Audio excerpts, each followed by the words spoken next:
Hello students, my self Rajendra. आज हम physics की क्लास में रे ऑप्टिक्स का दूसरा सेशन डिस्कस करने वाले हैं। पिछले सेशन में हमने डिस्कस किया कि प्रकाश के बारे में नॉर्मल इंफॉर्मेशन दी आपको। प्रकाश क्या होता है, प्रकाश की प्रकृति क्या थी, उसकी चाल क्या थी और एक प्रकाश की घटना को हमने पिछले सेशन में डिस्कस किया। आज हम दूसरी इंपॉर्टेंट घटना को डिस्कस करने जा रहे हैं जिसका नाम है अपवर्तन। आज अपवर्तन के बारे में देखेंगे कि इस अपवर्तन की घटना जो होती है इसका मीनिंग क्या है, इसको हम डेली लाइफ में कहां पर फील करते हैं। तो आप मेरे साथ जुड़िए और इसको समझिए कि प्रकाश का अपवर्तन जो होता है, सबसे पहले जो हम सीखेंगे वो इसकी डेफिनेशन सीखेंगे कि इसका डेफिनेशन अल्टीमेट होता क्या है। तो इसके लिए देखिए, यहाँ पर हमने एक डायग्राम ड्रॉ किया है जिसमें यहाँ पर एक वाटर टाइप आपको फील हो रहा है। जो ये आपको वाटर टाइप दिख रहा है ये हमारा पानी, तो ये पानी हो गया पानी।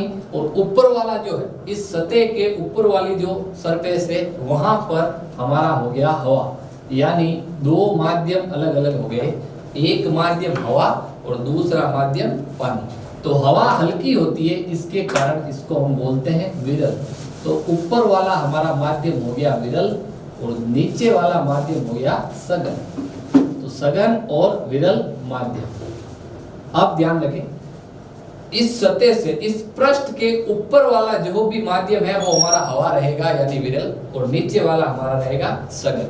अब प्रकाश की किरण, ये जो आपको यहाँ पर एक लाइन दिखाई दे रही है वो बिल्कुल इस सतह के ऊपर 90 डिग्री का कोण बनाती है, ये हमारा अभिलंब कहलाता है। अब हम एक प्रकाश की किरण को क्या करते हैं, इसके ऊपर आपतित करते हैं। तो यहाँ से आप देखें, जब विरल से सघन माध्यम, ये विरल माध्यम है, इस विरल माध्यम से हमने एक प्रकाश की किरण को यहाँ पर ऐसे आपतित किया है। जो किरण सतह पर आपतित होती है इसका नाम यहाँ पर हम लिख देंगे आपतित किरण। इंग्लिश में इसको हम बोलेंगे इंसिडेंट रेज।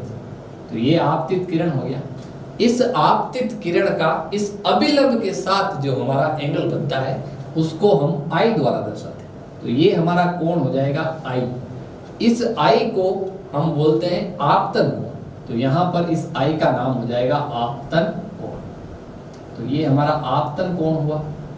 अब जब प्रकाश की किरण विरल से सघन माध्यम में प्रवेश करती है तो वो क्या करती है, अपने पथ से विचलित होती है। यानी इसका जो रास्ता ऐसे होना चाहिए, ये सीधा सीधा ऐसे, तो वो इस रास्ते पर नहीं चलती है, इस रास्ते से थोड़ा भटक जाती है। और रास्ते से भटकने का मतलब हुआ इसका विचलन। और विचलन किधर होता है, जब प्रकाश की किरण हल्के से बारीक की तरफ जाती है, यानी विरल से सघन माध्यम में प्रवेश करती है तो इस अभिलंब की ओर झुक जाती है। यानी ये किरण इधर नहीं जाकर ये थोड़ी इधर शिफ्ट हो जाएगी, इधर।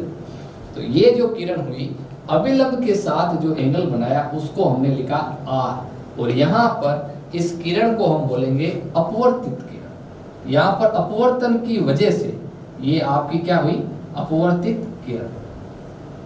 तो इस किरण का नाम हुआ अपवर्तित किरण। और इसी प्रकार इस कोण का भी नाम हो जाएगा आपका अपवर्तन कोण। तो ये आपका हो गया अपवर्तन कोण। तो आई एंगल और एंगल आर बिल्कुल आपके लिए क्लियर है। यहाँ पर ये आपतित किरण आई और पथ से विचलित होकर अभिलंब की ओर झुकी। ध्यान रखें, विरल से जब सघन प्रवेश करती है उस दौरान हमेशा अभिलंब की ओर झुकेगी। अब हम थोड़ा इस पे बात करते हैं। पिछला घटना जो हमने परावर्तन पढ़ा वहां पर भी आपने इसे फील किया होगा कि पानी जो होता है द्रव, उसकी सतह भी ऊपर से चिकनी होती है, और सतह अगर चिकनी है तो वहां पर परावर्तन की घटना होगी। तो यहाँ पर भी ध्यान रखें, यहाँ पर भी आपका परावर्तन होता है, पर अभी हम अपवर्तन पढ़ रहे हैं तो उसको अभी थोड़ा हम कंसिडर नहीं कर रहे। पर रियल लाइफ में अगर चिकनी सतह है तो वहां पर ऐसे भी किरण परावर्तित होगी, और ये अपवर्तित भी होगी और परावर्तन भी होगा, दोनों साथ में होगा। पर यहाँ फिनोमिना हम अपवर्तन डिस्कस कर रहे हैं, इसलिए मैं इस रे के बारे में बात नहीं कर रहा, पर परावर्तन इसका भी होगा। अब हम बात कर रहे हैं नेक्स्ट। यहाँ पर आप देखिए इस डायग्राम में ये एक अभिलंब आपको दूसरा दिखाई दे रहा है। दूसरा जो हमारा अभिलंब है ये हमारा डिनोट करता है इस सेकंड केस को। तो यहाँ पर देखिए, नीचे हमारा जो मीडियम है वो हमारा है सघन माध्यम। अब हमारा जो प्रकाश है वो सघन से विरल की तरफ जब प्रवेश करता है तो उस दौरान कुछ अलग स्थिति बनती है। तो यहाँ पर इस केस को हम डिस्कस कर रहे हैं। तो यहाँ देखिए जब प्रकाश अगर नीचे से यहाँ जाता अभिलंब की तरफ, तो इस किरण को हम देखे जो सतह पर प्रकाश की किरण टकराती है वो हमारे लिए बनती है आपतित किरण। तो ये किरण जो नीचे वाली है ये हमारे लिए है आप, तो ये आपतित किरण हुई। अब इस आपतित किरण का इस अभिलंब के साथ जो एंगल बनता है वो हमारा बनता है आई, वो हमारा क्या हो जाएगा आपतन। इस बार सघन से विरल की तरफ प्रवेश करती है, तो वो क्या करेगी अपने ओरिजिनल रास्ते को छोड़ेगी। इसका ओरिजिनल रास्ता ऐसे इस रास्ते पर नहीं जाएगी और ये हमेशा अभिलंब से दूर हटेगी। देखो जब विरल से सघन आई तो अभिलंब की ओर झुकी, और जब सघन से विरल जाएगी तो वो अभिलंब से दूर हटेगी। अब दूर कैसे हटेगी? ओरिजिनल रास्ता तो ये है, तो ये इधर आएगी तब तो इधर झुक जाएगी, पर दूर हटने का मतलब है इधर शिफ्ट हो। तो हमने क्या किया, इसको इधर शिफ्ट कर दिया। अब हमारे लिए वो जो किरण है वो हमारा हो गया अपवर्तित किरण, क्योंकि ये अपवर्तन की वजह से इसमें विचलन हुआ, तो ये हुआ अपवर्तित किरण। अब अभिलंब और इस किरण के बीच जो एंगल बनता है वो हमारा बनता है आर, और ये आर यहाँ पर हमारा हो जाएगा अपवर्तन कोण। तो ध्यान रखें अपवर्तन की घटना हवा से सघन यानी पानी में जाती है तब भी होती है, और पानी से हवा में यानी अगर माध्यम चेंज होता है तो वहां पर आपकी अपवर्तन की घटना होती है। पर ये ध्यान रखें विरल से सघन जाती है तो उस दौरान अभिलंब की ओर झुकती है, और अगर सघन से विरल की तरफ प्रवेश करती है प्रकाश की किरण तो उस दौरान अभिलंब से दूर होती है। इन दोनों स्थितियों को देखने के बाद अब हम परिभाषा बनाएंगे अपवर्तन की। तो सीधा परिभाषा में से लिखेंगे कि जब प्रकाश की किरण एक माध्यम से दूसरे माध्यम में प्रवेश करती है तो अपने पथ से विचलित होती है, यानी अपने रास्ते को छोड़ना, ये घटना हमारी अपवर्तन कहलाती है। थोड़ा टेक्निकल लैंग्वेज में अगर इसको लिखना चाहते हैं तो हम ऐसे लिखेंगे कि अगर प्रकाश की किरण विरल माध्यम से सघन माध्यम में प्रवेश करती है तो उस दौरान वो अपने पथ से विचलित होकर अभिलंब की ओर झुक जाती है। इस घटना को हम अपवर्तन कहते हैं। तो ऐसे आप डेफिनेशन बना सकते हैं। उम्मीद करता हूं डेफिनेशन आपको क्लियर हो गया। अब हम चलते हैं अपवर्तन के नियम। तो यहाँ पर स्क्रीन पे आपके सामने दो नियम है। एक नियम नंबर 1, फर्स्ट जो हमारा रूल है वो परावर्तन का पहला जो नियम था उसी से मिलता जुलता है। तो यहाँ पर देखें आपतित किरण अपवर्तित किरण, तो पहले वाला जो नियम था ना परावर्तन का, वहां पर इस अपवर्तन किरण की जगह परावर्तित किरण था, तो एक टर्म चेंज हुआ है अपवर्तित परावर्तन की जगह। तो यहाँ आपतित किरण और अपवर्तित किरण और अभिलंब ये तीनों एक ही तल में होते हैं, यानी ये प्लेन जो होता है ना, इस प्लेन में अगर ये अभिलंब है तो अभिलंब ऐसे रहेगा, आने वाली किरण आपतित हो गई और उसके बाद ये नीचे गई अपवर्तित किरण, तो ये तीनों एक प्लेन में आपके क्या होते हैं, लाई करते हैं। सेकंड नियम क्या है उसको भी हम समझते हैं। सेकंड नियम को हम स्नेल के नियम से जानते हैं। ये हमारे लिए बहुत इंपॉर्टेंट नियम है। क्वेश्चन आता है कि स्नेल का नियम किसको डिफाइन करता है, यानी वो अपवर्तन की घटना को शो करता है। तो यहाँ पर स्नेल का जो नियम है वो हमारा क्या कहता है, वो ये कहता है कि आपतन कोण और अपवर्तन कोण, आपतन कोण का मतलब हुआ I से और अपवर्तन कोण का मतलब हुआ R से। तो आपतन कोण एवं अपवर्तन कोण की ज्या का मतलब होता है साइन। ध्यान रखें, अगर हम ऐसे लिखते हैं साइन तो ये हमारा कहलाता है ज्या, और अगर हम लिखते हैं कोस तो उसको बोलते हैं कोज्या, इसको बोलते हैं कोज्या और साइन को बोलते हैं ज्या। तो इसका मतलब ये हुआ कि साइन का कोण यानी आपतन कोण एवं अपवर्तन कोण की ज्या, अगर आपतन कोण की ज्या की बात करूं तो वो बनेगा साइन I, और अपवर्तन कोण की ज्या की बात करूं तो वो बनेगा साइन R। का अनुपात एक नियतांक होता है, इनका रेशियो जो होता है वो बिल्कुल एक कांस्टेंट नंबर मिलता है आपको, और इसी को हम स्नेल का नियम कहते हैं। तो यहाँ पर देखें ये sine I upon sine R है जो इस लैंग्वेज को शो करता है, और इसका अनुपात एक नियतांक होता है। ये आपके सामने हमने म्यू लिखा है।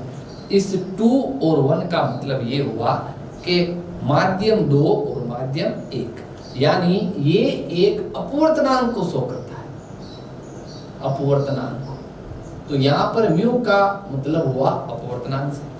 तो अपवर्तनांक नियतांक होता है क्योंकि अपवर्तनांक का मान होता है वो एक कांस्टेंट होता है। तो यहाँ 2 और 1 को हम ऐसे लिखते हैं 2/1, यानी म्यू 2/μ1। ध्यान रखिए, अगर 2 पहले आएगा और 1 बाद में आएगा तो पहले वाला नंबर यहाँ पर ऊपर रखना है और सेकेंड वाला नंबर नीचे रखना है। अगर ये उल्टा होता, फॉर एग्जाम्पल जैसे अगर ये ऐसे होता 1 2, तो उस टाइम हम ऐसे लिखते हैं म्यू 1/μ। इसका आप थोड़ा ध्यान रखें, ये अपवर्तनांक जब न्यूमेरिकल सॉल्व करेंगे तो उस दौरान इसको काम में लेंगे। अब हम बात करते हैं केस नंबर फर्स्ट की। ये 2 नियम होते हैं, ध्यान रखें आप अपवर्तन के। वैसे आपने छोटी क्लासों में पढ़ा, एक बार हम वापस डिस्कस कर रहे हैं। केस फर्स्ट क्या कहता है? केस फर्स्ट हमारा कहता है कि अपवर्तनांक का मान यदि 1 से बड़ा हो, 1 से क्या हो, बड़ा, और एंगल आई यानी आपतन कोण का मान पर अपवर्तन कोण के मान से क्या हो, बड़ा, तो ये क्या शो करता है?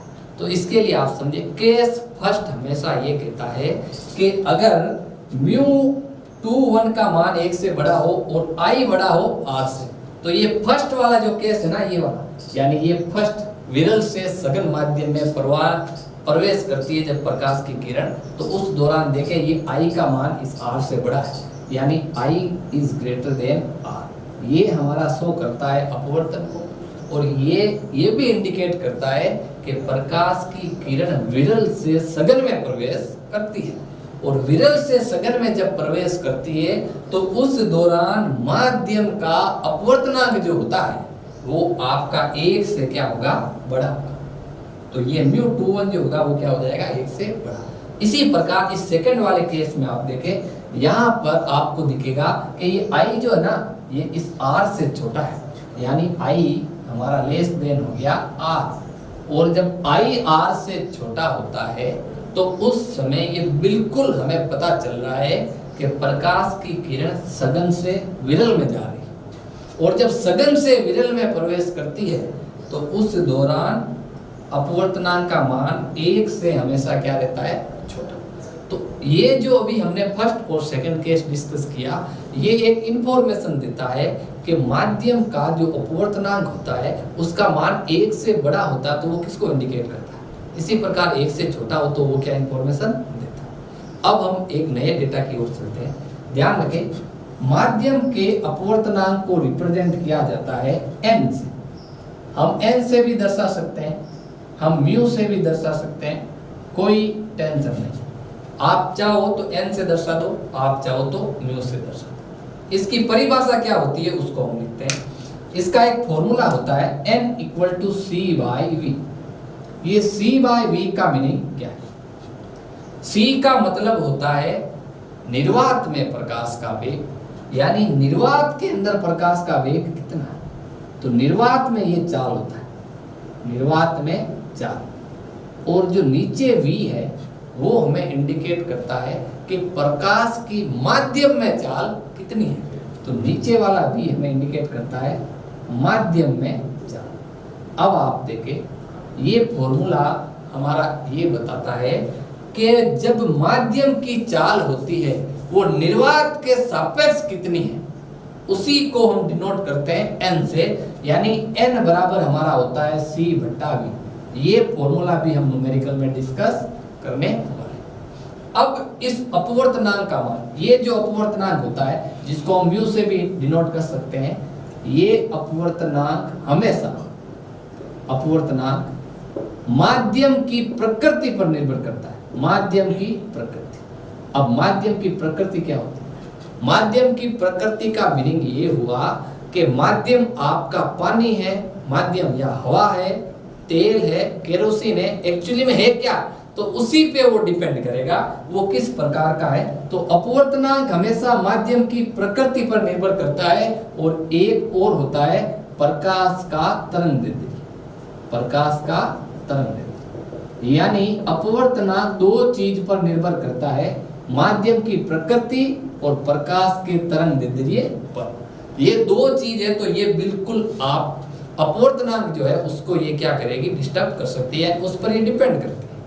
अब हम चलते हैं एक नए केस की ओर, उसके बाद ये अपवर्तन वाला बेसिक जो है वो आपके लिए क्लियर हो जाएगा। एक और डेटा लेते हैं हम। यहाँ पर देखिए, सपोज करो अगर आपके पास कुछ ऐसा होता, ये हमारे लिए क्या है, अलग अलग माध्यम है, ध्यान रखें, मान लो यहाँ पर ये हमारा वाटर है, ये हो गया वाटर, और ऊपर है एयर, और नीचे भी क्या है एयर, और यहाँ पर बीच में ये है ग्लास, ये वाटर, ऊपर वाटर और बीच में ग्लास, ठीक है। यहाँ पर एक मीडियम और ले लेते हैं, इसको हम ले लेते हैं oil, okay.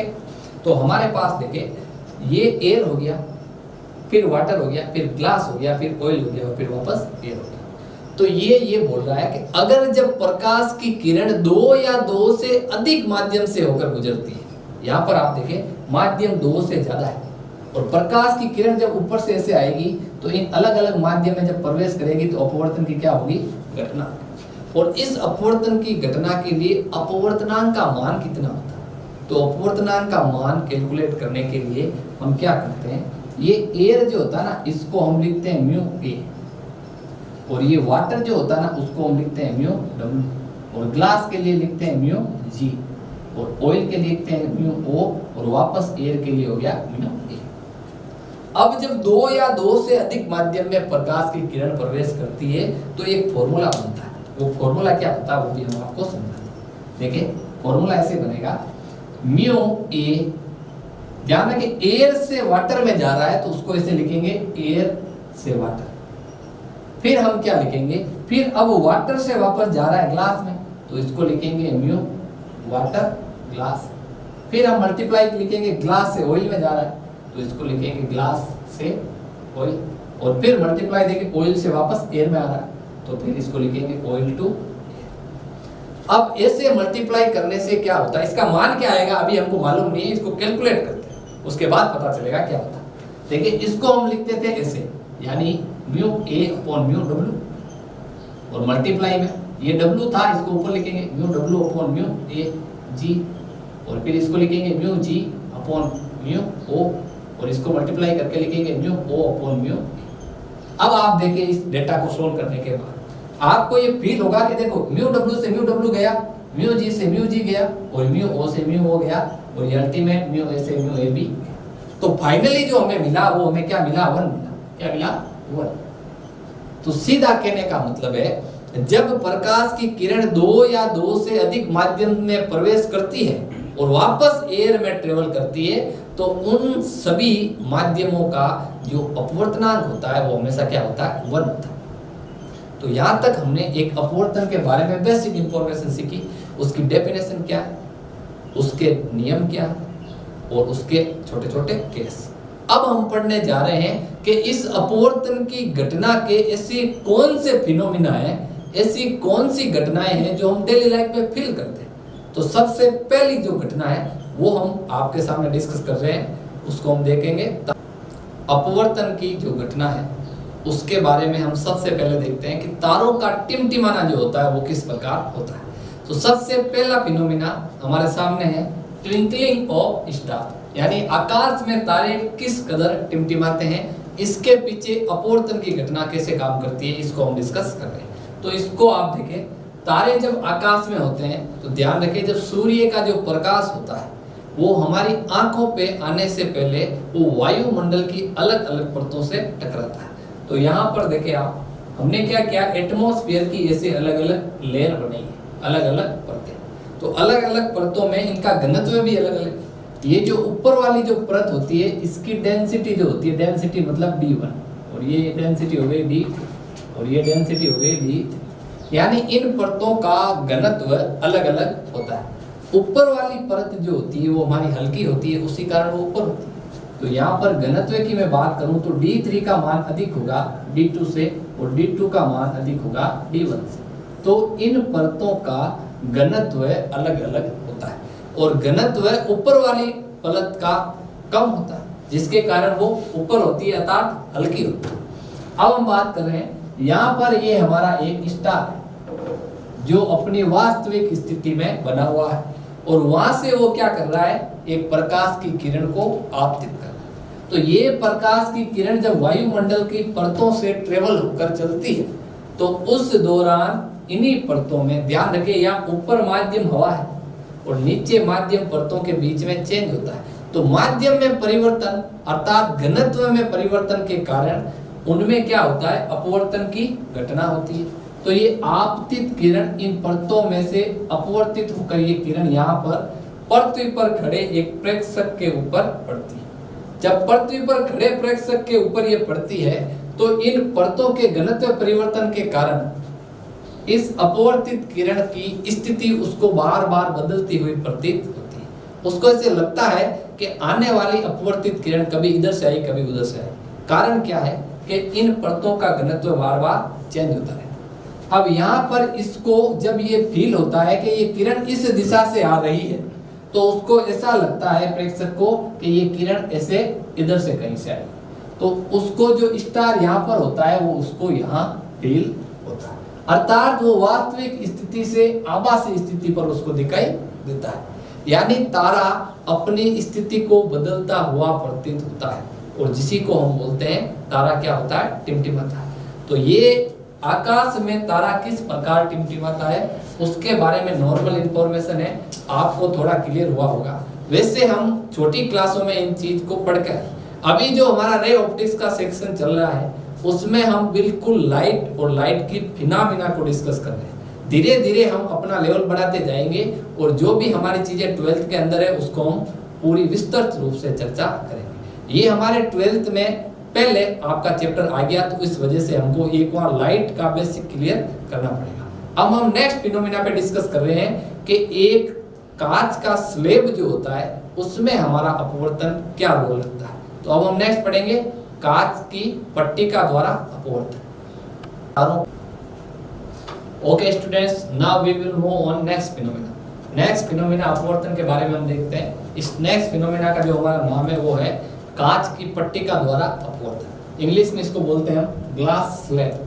Glass slab means कांच की एक पट्टिका। यहाँ हमारे पास एक डायग्राम है, इस डायग्राम में आप देखिए ये ABCD एक कांच की पट्टिका है। इस पट्टिका की A से D तक मोटाई जो है वो हमारी होती है T। इसको हमने T से डिनोट किया। T हमारा इंडिकेट करेगा इस कांच की स्लैब की मोटाई कितनी। इस कांच की स्लैब की पट्टिका में आप देखें ऊपर आपका जो मीडियम है वो आपका है हवा, एयर मीडियम। इस एयर मीडियम से इस कांच की स्लैब में जब प्रकाश की किरण आएगी तो वो हमारी विरल से सघन में प्रवेश करेगी। यानी कांच का ये पूरा का पूरा माध्यम है वो हमारे लिए हो गया सघन माध्यम। अब वापस इस कांच के बाद जो माध्यम है वो हमारा बचता है एयर माध्यम। अब यहाँ पर हम प्रकाश की किरण के बारे में देखते हैं। तो यहाँ आप देखिए आपको यहाँ से प्रकाश की किरण जब ऐसे आपतित होती है यहाँ पर, तो उस दौरान आप देखें एयर से डेंस मीडियम, हवा से विरल माध्यम में प्रकाश की किरण जब कांच की पट्टिका पर L सिरे पर आपतित होती है तो L सिरे पर यहाँ पर एक बार आपको माध्यम परिवर्तन की वजह से अपवर्तन की घटना मिलती है। यानी ये क्या करेगी, अपने पथ से विचलित होगी। इसका पथ है कुछ इस तरह, इस पथ को ये छोड़ देगी और पथ को छोड़ने के बाद ये लाइन सीधी आपकी क्या हो जाएगी, अपवर्तित हो जाएगी। और अपवर्तित होने के बाद ये आगे चली जाएगी, अभिलंब की ओर झुक जाती है। हमने अपवर्तन की परिभाषा पढ़ी थी जिसमें हमने ये सीखा कि जब प्रकाश की किरण विरल से सघन में प्रवेश करती है तो अभिलंब की ओर झुकती है। तो यहाँ अभिलंब है, ये अभिलंब की ओर झुक गई। यहाँ पर ये कोण हमारा हुआ I1 और ये हमारा कोण हुआ R1। अब इसी के बाद ये अपवर्तित किरण इस जो नेक्स्ट पट्टिका है, इस पीछे वाली पट्टी पर जिसका नाम है M, इस M सिरे पर ये आपतित होती है। यानी ये अपवर्तित किरण अब हमारी आपतित किरण की तरह कार्य करती है और ये वापस अगले माध्यम में जब प्रवेश करती है तो सघन से विरल में जब प्रवेश करती है तो अभिलंब से दूर हटती है। तो इसका ओरिजिनल रास्ता कुछ ऐसा था, इस रास्ते को ये छोड़ती है और छोड़ने के बाद ऐसे चली जाती है इस टाइप से। तो यहाँ ध्यान रखें ये हमारा M सिरे पर एक बार और आपको अपवर्तन की घटना देखने को मिली। इस कंप्लीट कांच की स्लैब में एक बार अपवर्तन आपको यहाँ पर मिला है और एक बार अपवर्तन आपको यहाँ पर मिला है। तो हम ये कह सकते हैं कि कांच की पट्टिका द्वारा अपवर्तन दो प्रकार से होता है। एक बार विरल से सघन में होता है और एक बार सघन से विरल में होता है। अब हम इसके डेरिवेशन की बात करते हैं। ये तो इस घटना के बारे में था कि ये कैसा रोल दिखाता है। अब आप देखिए, यहाँ आपको कुछ एक ऐसी रहे जो पहले अपवर्तन होने से पहले ये सीधी ऐसे निकल गई। इसके लिए हम क्या करते हैं, एक त्रिभुज बनाते हैं, यानी इस M पॉइंट से एक ऐसी लाइन ड्रॉ करते हैं जो कि इस लाइन पर लंब हो, और इसका नाम हमने दिया है N। इसका नाम क्या दिया है, N। तो यहाँ पर देखिए L, M और N, ये एक आपका त्रिभुज बन रहा है। उसी प्रकार L, L डैश और M, इससे भी हमारा एक ट्रायंगल बन रहा है। तो यहाँ पर ये जो एंगल है इसको मैंने मान लिया है, सपोज मैं यहाँ लिख रहा हूँ let angle L M L N, ये L वाला एंगल है उसको मैंने डेल्टा मान लिया। क्या मान लिया, डेल्टा। तो यहाँ पर हमने इस एंगल को डेल्टा एज्यूम कर लिया। ध्यान रखिए, ये डेरिवेशन जो हम कैलकुलेट कर रहे हैं ये इस कांच की पट्टी का जो टी दे रखी है इसकी हेल्प से हम निकालेंगे। और यहाँ पर ये जो लाइन सीधी ऐसे प्रवेश करती है और ये लाइन ऐसे जा रही है, तो ये दोनों एक दूसरे के क्या है, पैरेलल है, एक दूसरे के समांतर है। और समांतर होने से इस कांच की पट्टिका में आपतित किरण और निर्गत किरण, इन दोनों के समांतर से इनका जो विस्थापन होता है यानी MN, ये MN हमारा जो है ये हमारा कहलाता है पार्श्व विस्थापन।